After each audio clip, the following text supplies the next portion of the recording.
శ్రీరామనవమి సందర్భంగా 35,000 బియ్యపు గింజలపై శ్రీరామనామాన్ని లిఖించారు గద్వాల జిల్లాకు చెందిన అర్చకులు చక్రవర్తి ఆచార్యులు. రాముని పట్ల వారికుండే భక్తిభావంతో గత 10 సంవత్సరాలుగా బియ్యపు గింజలపై శ్రీరామనామాన్ని రాస్తున్నారు. శ్రీరామనవమి సందర్భంగా రాముల వారి కళ్యాణంలో ఆ అక్షింతలు స్వామివారికి సమర్పించడం ఆనవాయితీగా కొనసాగుతోంది.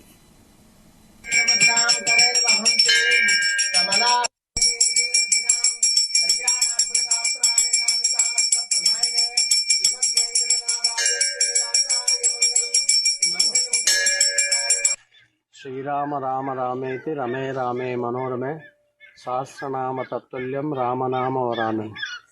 శ్రీరామ రామ రామేతి రమే రామే మనోరమే సహస్రనామ రామ రామ రామేతి రమే రామ మనోరమే సహస్రనామ తత్తుల్యం రామనామ వరామే.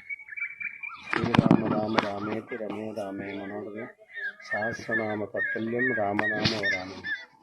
శ్రీరామ రామ రామేతి రమే రామే మనోరమే సహస్రనామ రమే సహస్రనామ తత్తుల్యం.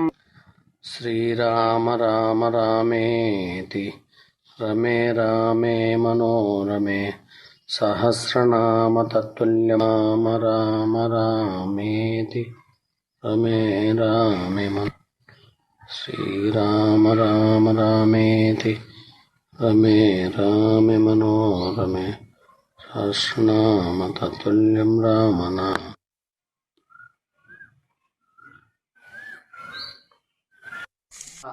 గ్రామంలో ఉన్నటువంటి సీతారాముల వారి యొక్క వీరాంజనేయ స్వామి, గుంటి రంగనాథ స్వామి శివాలయం యొక్క పూజారిగా చక్రవర్తి మరి ఈ యొక్క కార్యక్రమంలో భాగంగా సీతారాముల వారి యొక్క కళ్యాణోత్సవంలో భాగంగా మరి బియ్యంపై ప్రతి సంవత్సరం కూడా గత 10 సంవత్సరాల నుండి కూడా ఈ యొక్క రామనామం రాస్తూ గ్రామంలో జరిగే కళ్యాణంలో ఈ యొక్క తలంబ్రాలలో వీటిని కలుపుతూ స్వామివారి యొక్క కృప కటాక్షాలు అంతా కూడా మరి గ్రామంపై ప్రజలపై అంతా కూడా ఉండి గ్రామంలో ఉన్నటువంటి రైతులు, పిల్లలు, పాపలు అందరూ కూడా పాడి పంటలతో సుభిక్షంగా ఉండాలని చెప్పి ఈ యొక్క కార్యక్రమాన్ని తలపెట్టడం జరిగింది. కాబట్టి మరి ఈ కార్యక్రమం విజయవంతం కావడము అంతా కూడా ఆ రాముల వారి యొక్క కృపా కటాక్షమే.